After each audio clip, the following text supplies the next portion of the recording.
this poor family, they live in the Port Macquarie region.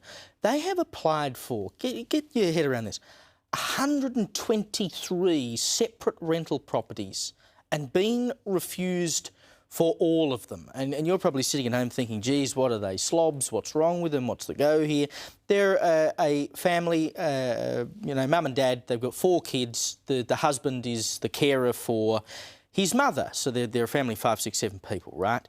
And they have been living in a property for a while around Port Macquarie, and they complained about the fireplace, which needed to be fixed. They made multiple complaints about the fireplace, and it never got fixed. So they decided to go to NCAT, which is the Civil and Administrative Tribunal in New South Wales, as is their right as a tenant, to try and have something done about this fireplace. So in response, the landlord said, you're being evicted, so I can do the work on the house and then I want to do other personal things with it. So you've got to go elsewhere. And they have put in 123 applications, all of which have been denied.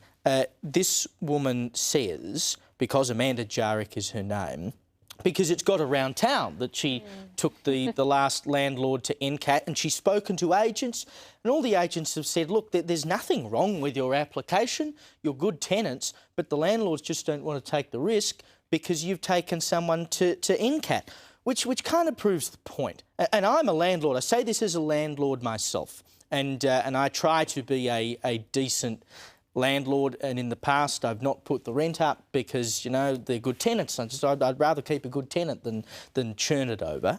But if you're not doing something that ought to be done with your property, the tenant is within their rights to go and do something about it.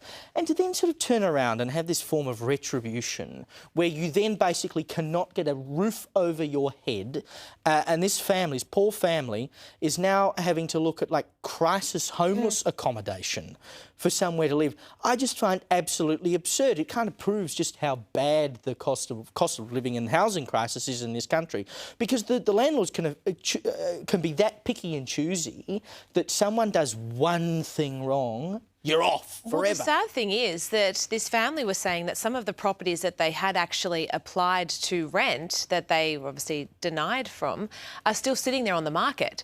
So the owners would rather have it vacant than let this poor family come in and rent it off them.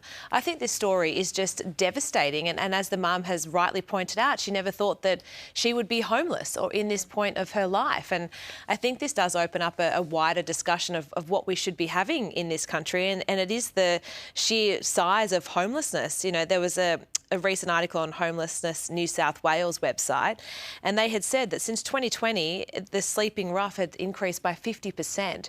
So it is a wider discussion that we should be having in this country and in New South Wales, where this poor family are. But the fact that they can't find somewhere to live and they're going to be living in tents on a property that a friend of theirs owns, that they have to dig a hole for a toilet, but they've got running water, I just think it's just awful. Yeah, and it's also another cost of record high immigration. You can't pump millions of extra people into the country and just not build any more houses, because it does mean the rental market is extremely tight. And when it's that tight, landlords don't feel the need to rent it out to a family like this if they can get, you know, a couple with no kids, or a single person, or, you know, someone that they deem lower risk than a large family.